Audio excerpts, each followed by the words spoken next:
ಶಿವಶರಣ ಕುಂಬಾರ ಗುಂಡಯ್ಯನವರ ಜಯಂತಿ ಸಂಭ್ರಮದಿಂದ ಆಚರಣೆ.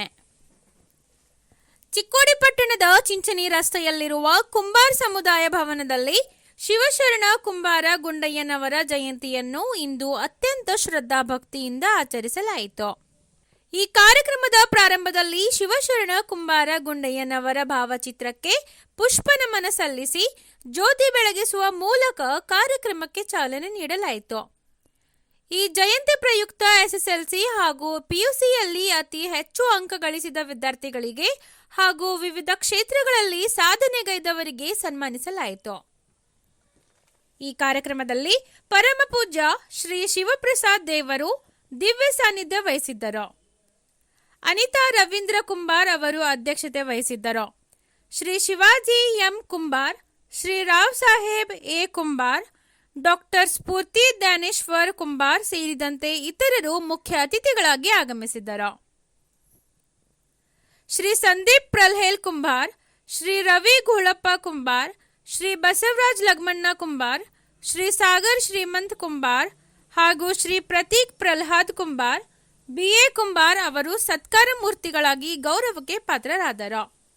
ಈ ಸಂದರ್ಭದಲ್ಲಿ ಕುಂಬಾರ್ ಸಮುದಾಯದ ಹಿರಿಯರು, ಯುವಕರು ಹಾಗೂ ಮಹಿಳೆಯರು ಸೇರಿದಂತೆ ಸಾರ್ವಜನಿಕರು ಹೆಚ್ಚಿನ ಸಂಖ್ಯೆಯಲ್ಲಿ ಪಾಲ್ಗೊಂಡಿದ್ದರು. ಕಾಯಕ ಹೇಗಿತ್ತು ಅಂತಂದ್ರೆ ತಮಗೆ ಗೊತ್ತಿರಲಿ, ಎಲ್ಲರ ಕಾಯಕವನ್ನ ನೋಡೋದಕ್ಕಾಗಿ ಬಸವಣ್ಣನವರು ಬರ್ತಿದ್ರು.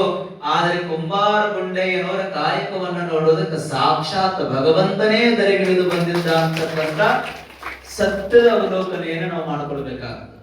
ಎಷ್ಟರ ಮಟ್ಟಿಗೆ ಕುಂಬಾರ ಗುಂಡಯ್ಯನವರು ಕಾಯಕದಲ್ಲಿ ನಿಷ್ಠರಾಗಿರ್ತಿದ್ರು, ಎಷ್ಟರ ಮಟ್ಟಿಗೆ ಕಾಯಕದಲ್ಲಿ ತಲ್ಲೀನರಾಗಿ ಉಳಿತಾ ಇದ್ರು ಅಂತಂದ್ರೆ ಅವರು ಪ್ರತಿನಿತ್ಯ ಆಗ್ಲೇ ಪ್ರಾಸ್ತಾವಿಕ ಮಾತುಗಳಲ್ಲಿ ಹೇಳಿದ್ರು, ಪ್ರಾಚೀನ ಕಾಲದಿಂದಲೂ ಕುಂಬಾರ ಸಮಾಜ ಇದೆ ಅಂತ ನಾವು ಸತ್ಯವಾಗ್ಲೂ ಒಪ್ಕೊಳ್ಬೇಕಾಗ್ತದೆ. ಇವತ್ತು ನಾವೆಲ್ಲ ಪಾತ್ರಗಳನ್ನ ಬಳಸ್ತೇವೆ. ಇವತ್ತು ಎಲ್ಲ ಟೆಕ್ನಾಲಜಿ ಇಂಪ್ರೂವ್ಮೆಂಟ್ ಆಗಿದೆ. ನಾವೆಲ್ಲ 5G ಕಾಲದಲ್ಲಿದ್ದೇವೆ. ಇನ್ 10G ಕಾಲಕ್ಕೂ ಸಹಿತ ನಾವು ಹೋಗ್ತೇವೆ ಅಂತ ಸೈಂಟಿಫಿಕ್ ನವರು ಹೇಳ್ತಾ ಇದ್ದಾರೆ. ನಾ ಹೇಳೋದಕ್ಕೂ ಮುಂಚೆ ಒಂದ್ ಮಾತನ್ನ ಹೇಳ್ತೇನೆ. ಇವತ್ತೇನು ಇಲ್ಲ ವಸ್ತುಗಳು ಬಂದಿದ್ದಾವೆ. ಈ ಎಲ್ಲ ವಸ್ತುಗಳನ್ನ ಮೊದಲು ನಮಗ್ ಕೊಟ್ಟವರು ಯಾರು ಅಂದ್ರೆ ಅದು ಕುಂಬಾರ ಸಮಾಜದ ಬಾಂಧವರು ಅಂತಕ್ಕಂಥದ್ದನ್ನ ನಾವು ನೆನಪಿಟ್ಟುಕೊಳ್ಬೇಕಾಗ್ತದೆ. ಹಾಗಾಗಿ 900 ವರ್ಷದ ಹಿಂದೆ ಬಾಲ್ಕಿಯ ಪಟ್ಟಣದಲ್ಲಿ ಒಂದು ದೊಡ್ಡದಾದಂತಹ ಒಂದು ಪ್ರದೇಶ, ಆ ಪ್ರದೇಶದಲ್ಲಿ ಇವತ್ತಿಗೂ ಸಹಿತ ಅಲ್ಲೊಂದು ಏನಂತೀರಿ ನೀವು, ರಾಜನ ಆಸ್ಥಾನ ಇದೆ. ಆ ರಾಜ್ಯನ ಆಸ್ಥಾನದಲ್ಲೇ ಕುಂಬಾರ ಗುಂಡಯ್ಯನವರು ವಾಸಿಸ್ತಿದ್ರು ಅಂತಕ್ಕಂಥದ್ದು ಅಲ್ಲಿರ್ತಕ್ಕಂಥದ್ದು. ಕರೆ ನಾನು ನಿಜ ಬಾಲ್ಕಿಯಲ್ಲೇ ನಾನು 2 ವರ್ಷ ನನ್ನ ಫಸ್ಟ್ PU ಸೆಕೆಂಡ್ PU ಅಲ್ಲೇ ಮುಗಿದಿದೆ. ಆ ಬಾಲ್ಕಿಯಲ್ಲಿ ನಾ ಇರ್ಬೇಕಾದ್ರೆ ನಮ್ಮ ಅಜ್ಜವ್ರು ಹೇಳ್ತಾ ಇರ್ತಿದ್ರು, ಅನೇಕ ಅವರ ಚರಿತ್ರೆಗಳನ್ನ ನಾವು ಕೇಳ್ತಾ ಇದ್ವಿ. ಕುಂಬಾರ ಗುಂಡಯ್ಯನವರು ಒಂದು ದಿನ ಕಾಯಕ ಮಾಡ್ತಾ ಇದ್ರಂತೆ, ಭಕ್ತಿ ಪರವಶರಾಗಿ ಮಣ್ಣನ್ನ ಹದ ಮಾಡ್ತಾ ಇದ್ರಂತೆ, ಮಣ್ಣು ತೊಳಿತಾ ಇದ್ರಂತೆ. ಅವರ ಮಣ್ಣನ್ನ ತೊಳೆಯೋದು ನೋಡಿ ಸಾಕ್ಷಾತ್ ಶಿವ ಕೈಲಾಸದೊಳಗೆ ತಕ್ಕುತ್ತೈ ಅಂತ ಕುಣಿತಿದ್ದ. ಯಾರು? ಶಿವ. ನಾವೆಲ್ಲ ಮನುಷ್ಯರು ಕುಣಿತೇವೆ. ಆದ್ರೆ ಕುಂಬಾರ ಗುಂಡಯ್ಯ ತನ್ನ ಕಾಯಕದಲ್ಲಿ ತಲ್ಲೀನಾಗಿ ಮಣ್ಣನ್ನ ಹದ ಮಾಡಬೇಕು ಅಂತ ತುಳಿಬೇಕು ಅಂತಂದ್ರ ಕುಂಬಾರ ಗುಂಡಯ್ಯ ಮಣ್ಣು ಹದ ಮಾಡೋದನ್ನ ನೋಡಿ ಸಾಕ್ಷಾತ್ ಶಿವ ಕೈಲಾಸದೊಳಗೆ ಕುಣಿತಿದ್ನಂತ. ಒಂದು ದಿನ ಶರಣನ ನಾವು ಹೋಗಿ ಭೇಟಿಯಾಗಿ ಬರ್ಬೇಕು ಅಂತ ಹೇಳಿ ಸಾಕ್ಷಾತ್ ಪರಶಿವನೇ ಭೂಮಿಗೆ ದರೆಗಿಳಿದು ಬಂದು ಕುಂಬಾರ ಗುಂಡಯ್ಯನವರನ್ನ ಕೇಳುತ್ತಾನಂತೆ, ಶರಣ ನಿನ್ನ ಕಾಯಕವನ್ನು ಮೆಚ್ಚಿ, ನಿನ್ನ ಕಾಯಕದ ನಿಷ್ಠೆಯನ್ನು ಮೆಚ್ಚಿ ನಿನ್ನನ್ನ ಕೈಲಾಸಕ್ಕೆ ಕರ್ಕೊಂಡು ಹೋಗ್ಬೇಕಂತ ನಾನು ಬಂದೀನಿ. ಏ ಗುಂಡಯ್ಯ, ನಡಿ ಕೈಲಾಸಕ್ಕೆ ಹೋಗೋನು ಅಂದ. ಯಾರು? ಶಿವ. ನೀವು ಶಿವ ಕರೆದ್ರೆ ಇಲ್ಲೇ ಇರ್ತಿರೋ ಹೋಗಿರೋ? ಎಷ್ಟು ಜನ ಹೋಗೋದ್ರ ಕೈ ಎತ್ತೋಣ? ಅಜ್ಜವರ ಎಲ್ಲಿ ಹೋಗ್ಬೇಕ್ರಿ, ನಮ್ಮ ಸಂಸಾರ ಬಿಟ್ಟು. ಖರೆ ಪಟ್ಟ ನಾನು ದೇವರು ಬಂದ ಅಂದ್ರೆ ನಾವೆಲ್ಲ ದೇವರ ಕೈಯನ್ನು ಅಪ್ಕೊಳ್ಳುತ್ತೇವೆ, ದೇವರು ಹೇಳಿದ ಕಾರ್ಯವನ್ನು ಮಾಡ್ತೇವೆ. ಆದರೆ ಕುಂಬಾರ ಗುಂಡಯ್ಯ ಶರಣನ ಕಾಯಕದ ವೈಶಿಷ್ಟ್ಯ ಎಷ್ಟು ಅಭೂತಪೂರ್ವವಾಗಿತ್ತು, ಎಷ್ಟು ವಿಶೇಷ ಮತ್ತು ವಿಭಿನ್ನವಾಗಿತ್ತು ಅಂದ್ರೆ ಆ ಶಿವ ಕೇಳ್ತಾನಂತೆ, ಏ ಗುಂಡಯ್ಯ ನಡಿ, ನಿನ್ನ ಕಾಯಕವನ್ನು ಮೆಚ್ಚಿ, ನಿನ್ನ ಕಾಯಕದ ನಿಷ್ಠೆಯನ್ನು ಮೆಚ್ಚಿ ನಿನ್ನನ್ನ ಕೈಲಾಸಕ್ಕೆ ಕರ್ಕೊಂಡು ಹೋಗ್ಬೇಕಂತ ಬಂದೀನಿ, ನಡಿ ಕೈಲಾಸಕ್ಕೆ ಹೋಗೋಣ ಅಂತ ಸಾಕ್ಷಾತ್ ಶಿವನೇ ಕುಂಬಾರ ಗುಂಡಯ್ಯನಿಗೆ ಹೇಳಿದಾಗ ಶರಣ ಹೇಳ್ತಾನ ಕುಂಬಾರ ಗುಂಡಯ್ಯ, ಏ ಹುಚ್ಚ, ಏ ಶಿವ, ನೀನು ಕೈಲಾಸಕ್ಕೆ ಬಂದ ನಾ ಏನ್ ಮಾಡು ಯಪ್ಪ, ನೀನು ಕೈಲಾಸಕ್ಕೆ ಬಂದೆ ಅಂದ್ರೆ ನಾನು ಕಾಯಕ ಮಾಡಿ ಹೋಗುತ್ತ, ನನಗ ಕಾಯಕ ಮುಖ್ಯನೇ ಹೊರತಾಗಿ ಕೈಲಾಸ ಮುಖ್ಯ ಅಲ್ಲ ಅನ್ನುವಂತ ಮಾತನ್ನ ಶಿವನೇ ಹೇಳ್ತಾನೆ ಕುಮಾರ ಗುಂಡಯ್ಯ. ಅಂತಂದ್ರೆ ಕಾಯಕದ ಮೇಲೆ ಎಷ್ಟು ನಿಷ್ಠೆಯನ್ನು ಶರಣರು ಇಟ್ಟಿರಬೇಕು ಅನ್ನುವಂಥದ್ದು ನಾವೆಲ್ಲ ಅರ್ಥ ಮಾಡ್ಕೊಳ್ಬೇಕಾಗ್ತದೆ. ನಮ್ಮ ಶರಣ ಸಿದ್ಧಾಂತದಲ್ಲಿ ಒಂದು ಮಾತಿದೆ, ಕಾಯಕದಲ್ಲಿ ನಿರತನಾದಳೆ ಗುರು ದರ್ಶನವಾದಳು ಮರೆಯಬೇಕು, ಲಿಂಗ ಪೂಜೆಯಾದಳು ಮರೆಯಬೇಕು, ಜಂಗಮ ಮುಂದೆ ಬಂದು ನಿಂತು ಹಂಗನ್ನರಿಯದರೂ ಮರೆಯಬೇಕು ಅನ್ನುವಂಥದ್ದು ನಮ್ಮ ಶರಣರ ತತ್ವ ಸಿದ್ಧಾಂತ. ಅಷ್ಟೊಂದು ಅವರು ಕಾಯಕಕ್ಕೆ ಮಹತ್ವವನ್ನು ಕೊಟ್ಟಿದ್ರು, ಕಾಯಕಕ್ಕೆ ಸಂಪೂರ್ಣವಾದಂತ ತಮ್ಮ ಬದುಕನ್ನು ಅವರು ಅರ್ಪಣೆ ಮಾಡಿಕೊಂಡಿದ್ರು. ನಾವು ನೀವೆಲ್ಲ ದುಡಿತೇವೆ, ಆದ್ರೆ ಹೀಗೆ ಅವರು ದುಡಿತಾ ಇರ್ಲಿಲ್ಲ. ನಾವೆಲ್ಲ ಹೆಂಗ ಗಳಿಸಿಡಾಕತ್ತೀವಿ ಅಂತಂದ್ರ ನನಗೂ ಆಗ್ಬೇಕು, ನನ್ನ ಮಕ್ಕಳಿಗೆ ಆಗ್ಬೇಕು, ಮುಂದೆ ಮೊಮ್ಮಕ್ಕಳಿಗೆ ಆಗ್ಬೇಕು, ಮುಂದೆ ಮರಿ ಮೊಮ್ಮಕ್ಕಳಿಗೂ ಉಳಿಬೇಕು ಅನ್ನೋಷ್ಟರ ಮಟ್ಟಿಗೆ ನಾವು ಗಳಿಸಾಕತ್ತೀವಿ. ಕರೆ ಕಲ್ಯಾಣದ ಶರಣರು ಅವರು ತಮಗಾಗಿ ಗಳಿಸಲಿಲ್ಲ, ತಮಗಾಗಿ ಕಾಯಕವನ್ನ ಮಾಡಲಿಲ್ಲ. ಯಾವುದಕ್ಕಾಗಿ ಕಾಯಕವನ್ನು ಕಲ್ಯಾಣದಲ್ಲಿ ಮಾಡಿದ್ರು ಅಂತಂದ್ರ ಮನುಕುಲದ ಒಳಿತಿಗಾಗಿ ಕಲ್ಯಾಣದಲ್ಲಿ ಕಾಯಕವನ್ನು ಮಾಡಿದ್ರು ಹೊರತಾಗಿ ಅವರ ಒಳಿತಗಾಗಿ ಅಲ್ಲ ಅಂತಕ್ಕಂಥದ್ದನ್ನ ನಾವು ಅರ್ಥ ಮಾಡ್ಕೊಳ್ಬೇಕಾಗ್ತದೆ. ಎಷ್ಟರ ಮಟ್ಟಿಗೆ ಕಾಯಕದ ಪರಿಕಲ್ಪನೆ ಬಸವ ಕಲ್ಯಾಣದಲ್ಲಿ ನಿರ್ಮಾಣ ಆಗಿತ್ತು ಅಂತಂದ್ರೆ ಸುಮ್ಮನೆ ಒಂದು ಉದಾಹರಣೆಯನ್ನು ಕೊನೆಗೆ ನಾನು ಮುಗಿಸ್ಬಿಡ್ತೇನೆ. ಇದೆಲ್ಲ ಕುಂಬಾರ ಗುಂಡಯ್ಯನವರ ಸರ್ಕಿಟ್ ಇದೆ, ಅವರು ಅವರದೇ ಆದಂತ ಒಂದು ಪರಂಪರೆ ಇತ್ತು ಕಲ್ಯಾಣದಲ್ಲಿ. ಹೆಂಗ ಕಾಯಕದ ಒಂದು ತತ್ವ ಆ ಕಲ್ಯಾಣದಲ್ಲಿ ಪ್ರತಿನಿತ್ಯ ರಾಜರಾಜಿಸ್ತಾ ಇತ್ತು ಅಂತಂದ್ರೆ, ಒಂದು ದಿನ 5ಕ್ಕೆ ಲೆಕ್ಕಮ್ಮ ಮತ್ತು 5ಕ್ಕೆ ಮಾರಮ್ಮರ ಉದಾಹರಣೆಯನ್ನು ನೀವು ಕೇಳಿರ್ಬೋದು. ಕಲ್ಯಾಣದಲ್ಲಿ ಒಂದು ದಿನ ಅಂಗಳದೊಳಗೆ ಬಸವನ್ನ ನೋಡಬೇಕು ಇವರ ನಿಷ್ಠೆಯನ್ನು ಅಂತೇಳಿ ಬಹಳ ಅಕ್ಕಿಯನ್ನು ಚೆಲ್ಲಿಬಿಟ್ಟಿದ್ದ. ನೋಡ್ಬೇಕು ಅಂತ ಬಹಳ ಅಕ್ಕಿಯನ್ನು ಚೆಲ್ಲಿದ್ದ. ಮಾರಯ್ಯನವರಿಗೆ ಆಸೆ ಹೊಟ್ಟು ಬಿಡುತ್ತೆ, ನಾ ಬರೇ ಒಂದೇ ದಿನದ ಅಕ್ಕಿ ಹಾಕಿ ಆರಿಸ್ಕೊಂಡು ಹೋಗ್ತೀನಿ, ಇಷ್ಟ ಅಕ್ಕಿ ಚೆಲ್ಲಾನ ಬಸವಣ್ಣ, ಇವತ್ತ ನಾಳೆ ನಾಡಿದ್ದು ಆರಿಸಿಕೊಂಡು ಹೋಗ್ಬಿಟ್ರಾಯ್ತು, ಇವತ್ತು ಒಂದು ದಿನ ಇದನ್ನ 3 ದಿನ ನಮ್ಮ ಜೀವನ ನಡೀತದೆ ಅಂತ ಹೇಳಿ ಆಸೆಗೆ ಬಿದ್ದು ಒಂದು ದಿನದ ಅಕ್ಕಿಯನ್ನು ಆಯ್ಕೊಂಡು ಹೋಗ್ತಕ್ಕಂಥ ಪ್ರತಿದಿನದ ಶರಣರು 3-4 ದಿನದ ಅಕ್ಕಿಯನ್ನು ಆಯ್ಕೊಂಡು ಹೋದ್ರು. ಕಲ್ಯಾಣ ಹೋದ್ರು, ಹೋಗಿ ನಿಂತಿದ್ಲು ಮಾರಮ್ಮ ಎದುರಿಗೆ. ಕೇಳ್ತಾಳೆ, ಶರಣರೇ ಏನಿದು ಚೀಲ ದೊಡ್ಡದಿದೆ ಇಲ್ಲ ಅಂತಂದಾಗ ಹಾಗೆ ಹೇಳ್ತಾನ ಮಾರಯ್ಯ, ಏನಿಲ್ಲ, ಇವತ್ತು ಕಲ್ಯಾಣದೊಳಗ ಅಕ್ಕಿ ಬಹಳ ಚೆಲ್ಲಿ ಬಿಟ್ಟಿದ್ರು, ಅದಕ್ಕ ನಾಳೆ ನಾಡಿದ್ದು ಆಗುತ್ತದೆ ಅಂತ ಹೇಳಿ ಅಕ್ಕಿಯನ್ನ ಜಾಸ್ತಿ ಆಯ್ಕೊಂಡು ಬಂದೀನಿ ಅಂತಂದಾಗ ಬಡದಿ ಹೇಳ್ತಾಳೆ, ರೇ ಈಸಕ್ಕೆ ಆಸೆ ನಮಗೆ ಕೈಯ.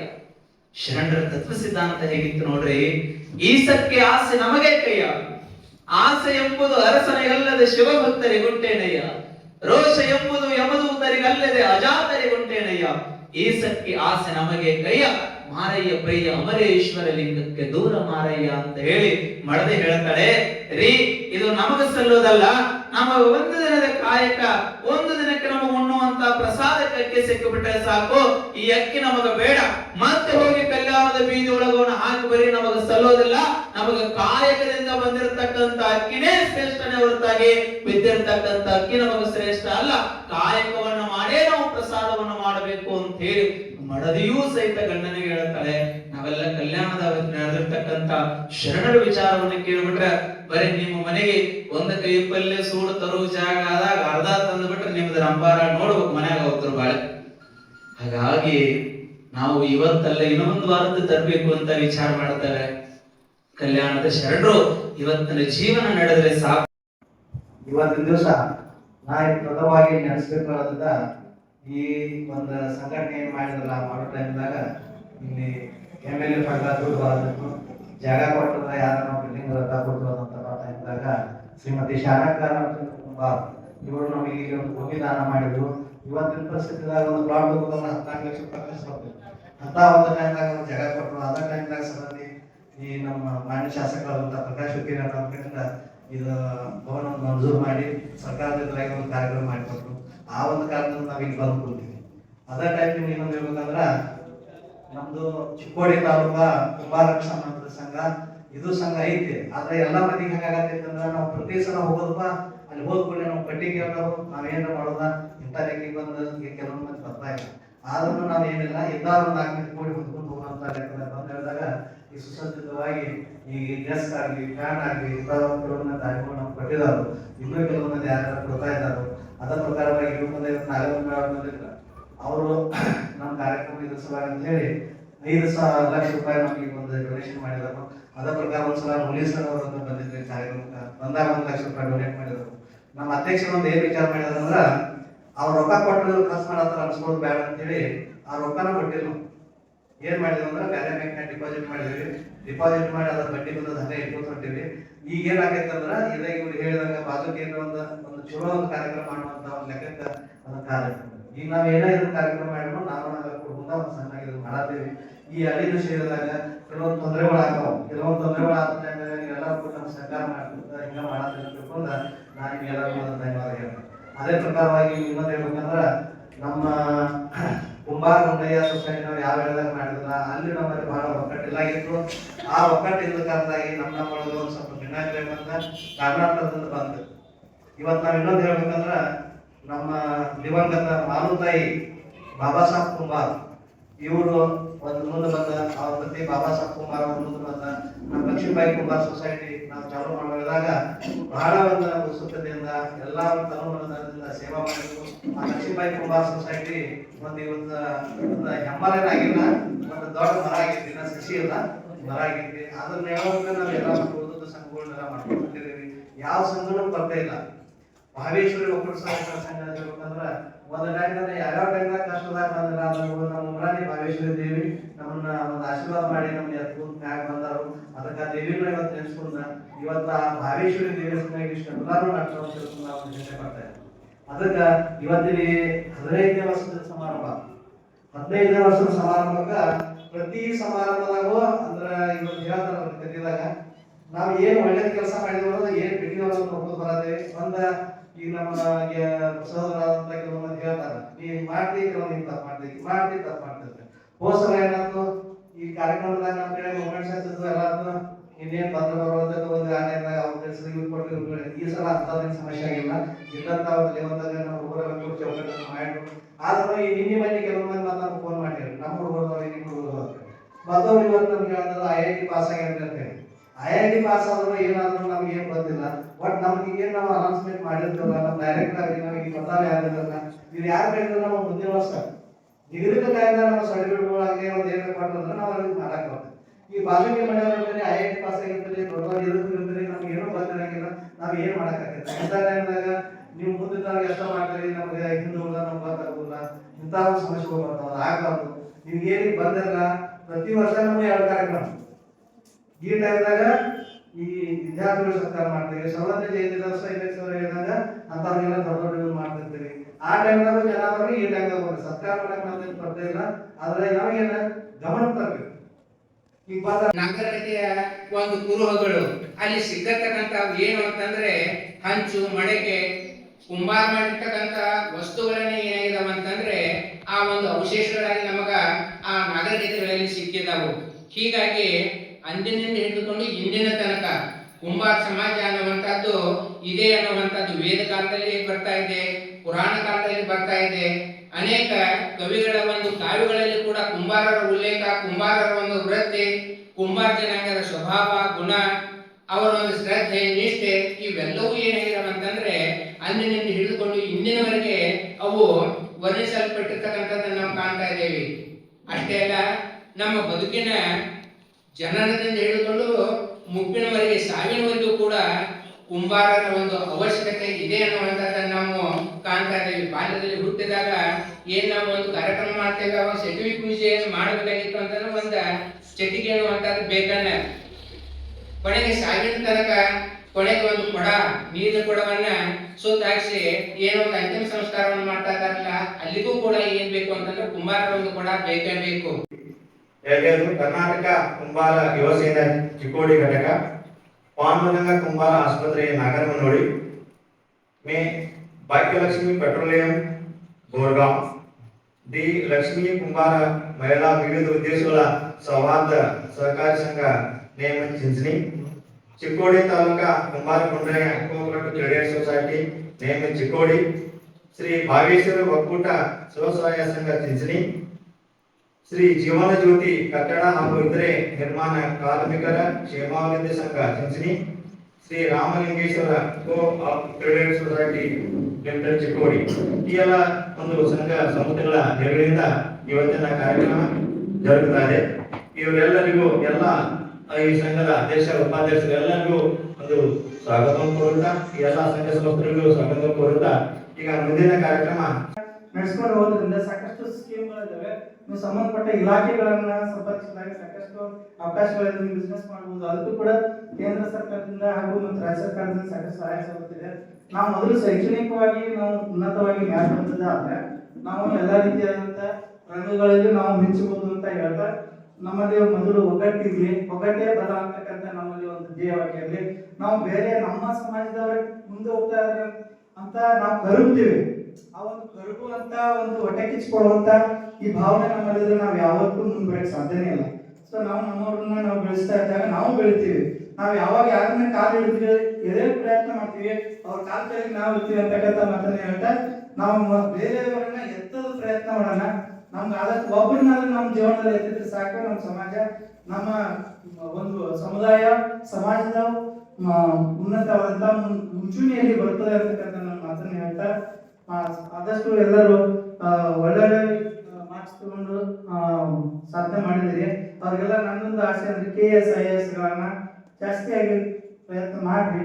ಹೆಚ್ಚು ಕಾಂಪಿಟೇಟಿವ್ ಎಕ್ಸಾಮ್ಸ್ ಇದೆ ಕೇಂದ್ರ ಸರ್ಕಾರದ, ರಾಜ್ಯ ಸರ್ಕಾರದ. ಆ ನಿಟ್ಟಿನಲ್ಲಿ ತಮಗೆ ಏನಾದ್ರು ಮಾಹಿತಿ ಕೊರತೆ ಆದರೆ ನಾನು ಅದನ್ನ ನೀಡಕ್ಕೆ ಪ್ರಯತ್ನಿಸ್ತೀನಿ. ಅದಕ್ಕೆ ಆ ರೀತಿಯಾದಂಥ ಪ್ರಯತ್ನಗಳು, ಕಾಂಪಿಟೇಟಿವ್ ವರ್ಡ್ಸ್ ನಮ್ಗೆ ಸಾಕಷ್ಟು ಅವಕಾಶಗಳನ್ನು ಕೊಡ್ತದೆ. ಸೊ ಆ ನಿಟ್ಟಿನಲ್ಲಿ ಪ್ರಯತ್ನ ಮಾಡ್ರಿ. ಮತ್ತೊಮ್ಮೆ ಎಲ್ಲ ಈ PUC ನಲ್ಲಿ ಮತ್ತೆ ಎಲ್ಲ ಇದರಲ್ಲಿ ಸರ್ಕಾರನ ಪಡೆದಂತೆ ಎಲ್ಲರಿಗೂ ಮತ್ತು ಉದ್ಯೋಗ ನಮ್ಮ ಸಮಾಜದೊಳಗೂ ಇಂದಂತ ಡಾಕ್ಟರ್ಗಳು ಮೂರಾರು ಜನ ಡಾಕ್ಟರ್ಗಳು ನೋಡಿದ್ ನಾನಿಲ್ಲಿ ಅವ್ರಿಗೆ ಕಂಗ್ರಾಚುಲೇಷನ್ಸ್ ಹೇಳ್ತೀನಿ. ಯಾಕಂದ್ರೆ ಇಷ್ಟು ನಮ್ಮ ಕುಮಾರಸ್ವಾಮಿ ನೋಡ್ಕೊಂಡು ಅವ್ರಿಗೆ ನಾನು ಭಾಳ ಖುಷಿ ಅನ್ಸಾಕತ್ತಿ. ಎಲ್ಲರಿಗೂ ಒಂದು PUC ಒಳಗಾದ್ರೆ ಇನ್ನು ಮುಂದೆ ಬರುತ್ತ ಮಕ್ಕಳು ಇದನ್ನ ಆಗ್ಬೇಕು, ಒಂದು ಏನ ಮುಂದೆ ಬರ್ಬೇಕು ಅನ್ನೋಂಥ ಒಂದು ಹುಮ್ಮಸ್ಸ ಮಕ್ಕಳಲ್ಲಿ ಬರುವಂತ ಒಂದು ಇದನ್ನ ಮಾಡಿದ್ರೆ ಸರ್ಕಾರ ಮಾಡಿದ್ರೆ ತುಂಬಾ ಖುಷಿ ಆಯ್ತು. ಇನ್ನು ಹೆಚ್ಚಿನ ಪರ್ಸೆಂಟೇಜ್ ನೀವು ಮಾಡಬೇಕು, ನಮ್ಮ ಸಮಾಜದೊಳಗೆ ಮುಂದೆ ಬರಬೇಕು. ಡಾಕ್ಟರ್ DC ಇಂಜಿನಿಯರ್ಗಳು ಎಲ್ಲ ಆಗಬೇಕು, ರಾಜಕೀಯದೊಳಗೆ ಮುಂದೆ ಬರಬೇಕು, ನಮ್ಮದೇ ಆದಂತ ನಾವು ಇದು ಮಾಡಬೇಕು. ಯಾಕಂದ್ರೆ ನಮ್ಮ ರಾಜಕಾರಣಿಗಳು ಯಾಕೆ ಗುರುತಿಸ್ತಾ ಇಲ್ಲ, ನಮ್ಮ ಯಾಕೆ ಇದು ಮಾಡ್ತಾ ಇಲ್ಲ ಅಂದ್ರೆ ನಮ್ಮಲ್ಲಿ ಒಗ್ಗಟ್ಟಿಲ್ಲ. ಆಮೇಲೆ ನಾವು ಬೆರಳಿಗೆ ಅಷ್ಟಿದ್ದೀವಿ. ನಾವೆಲ್ಲ ಒಂದು ಒಗ್ಗಟ್ಟಾಗಿ ನಮ್ಮ ಸಮಾಜವನ್ನು ನಾವು ರಾಜಕಾರಣಿಗೆ ತೋರಿಸ್ಕೊಟ್ರೆ ನಮಗೂ ಮುಂದೆ ಬರುವ ದಿನಮಾನಗಳೊಳಗೆ ನಮಗೂ ಅವಕಾಶಗಳು ಸಿಗ್ತಾವು. ಎಲ್ಲರೂ ಒಗ್ಗಟ್ಟಾಗಿ ಮಾಡೋಣ. ಮತ್ತ ನನ್ನ ಮಕ್ಳ ಈಗ 3 ಜನ ಹೆಣ್ಮಕ್ಳು ನಮ್ಮ ಇದ್ರೊಳಗೆ ಕಲ್ತಂತಾರಲ್ಲ. ಈಗ ನನ್ನ ಮಗಳು ಇದು ಇಂಜಿನಿಯರಿಂಗ್ ಓದಿದ್ದಾಳೆ ಬಸವೇಶ್ವರ. ಸತ್ಕಾರ ಮಾಡಕ್ಕೆ ನಮ್ಮ ಧನ್ಯವಾದಗಳು. ಈಗ ನಾ ಹೇಳೋದು ಖುಷಿ ಪಡ್ತೀನಿ. ನಾವು 3ನೇ ಸರ್ತಿ ಈಗ ಸತ್ಕಾರ ಮಾಡ್ಕೊಂಡ್ರೆ ಈ ಸ್ಟೇಜ್ ಮೇಲೆ 10th 12th ಮತ್ತು ಈಗ MBBS ಮುಗಿದ ನಂತರ ಈಗಾಗಲೇ ನಾವು ಭಾರತ್ ಹುಡುಗರು ನೋಡಿದ 10th 12th ಅವ್ರು ನಮ್ಗೆ ಹೇಳಿದ್ರು ನಮ್ಮ ಟೈಮ್ ನಾ 10th ಇದ್ದಾಗ ನೀವು ಸ್ಟೂಡೆಂಟ್ಸ್ ಆಗಿ ಬರ್ತೀರಿ 10th ಇದ್ದಾಗ, ಮುಂದೆ ನೀವು 12th ಇದ್ದಾಗ ನೆಟ್ಟಾಗಿ ಓದಲ್ಲ, ನೆಟ್ಟಿಗೆ ಜಾಸ್ತಿ ಯಾರು ಬರಾಗಿ ಸತ್ಕಾರ ಮಾಡ್ಕೊಂಡ್ರಿ. ಅವಾಗ ನಾವು ಫಿಕ್ಸ್ ಮಾಡಿದ್ದೆ ಮತ್ತೆ ನನಗೆ ತೆರಿಬೇಕು ಈ ಫಂಕ್ಷನ್ ಅಂತ ಅಷ್ಟೇ ಹೇಳಿ ಆದ್ರೂ ಮತ್ತೊಂದು ಹೇಳ್ತೀನಿ, ನಿಮ್ಗೆ ಯಾರಿಗಾದ್ರೂ ಮುಂದೆ 12th ಮುಗಿದ ನಂತರ ಏನಾದ್ರು ಗೈಡೆನ್ಸ್ ಬೇಕಾದ ಯಾವಾಗಲೂ ನಮ್ಮ ಕಡೆ ಬರ್ರಿ, ಕಾಲ್ ಮಾಡಿ ಮನೆಗೆ ಬರ್ರಿ, ಗೈಡೆನ್ಸ್ ಕೂಡ ನಾನು ರೆಡಿ ಇರೋದು, ನಮ್ಮ ತಂದೆ ತಾಯಿಯಾಗಿ ಎಲ್ಲರೂ ರೆಡಿ ಇರೋದು. ನಮ್ಮ ಕುಂಬಾರ ಸಮಾಜದ ಹುಡುಗರು ಎಲ್ಲರೂ ಮುಂದೆ ಹೋಗ್ಬೇಕಂತ ನನ್ನ ಆಸೆ ಇದೆ. Thank you. मी लक्ष्मीबाई सोसायटी संघाचे अध्यक्ष आहे. मला एवढंच सांगायचं आहे की आपल्या समाजामध्ये एकता नाही, परंतु एकता यायला पाहिजे. अशा सर्व फंक्शनला, कार्यक्रमाला सगळे एकत्र येऊन सगळ्यांनी सहकार्य केलं पाहिजे.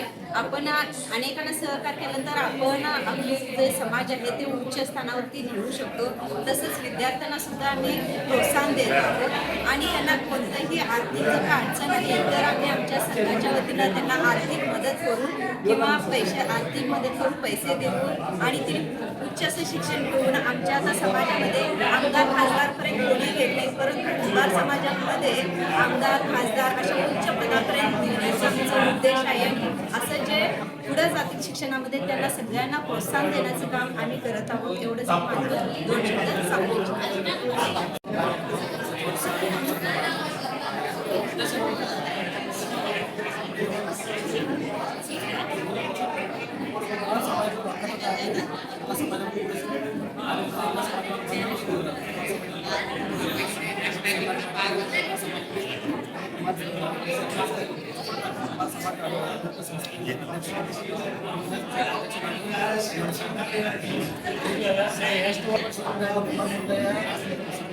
ಎಷ್ಟು ಸ್ಪರ್ಧೆ ಕಾರ್ಯಕ್ರಮ ಮಾಡ್ತೀವಿ. ಪ್ರತಿ ವರ್ಷ SSLC ಬರುವಂಥ ಮಕ್ಕಳಿಗೆ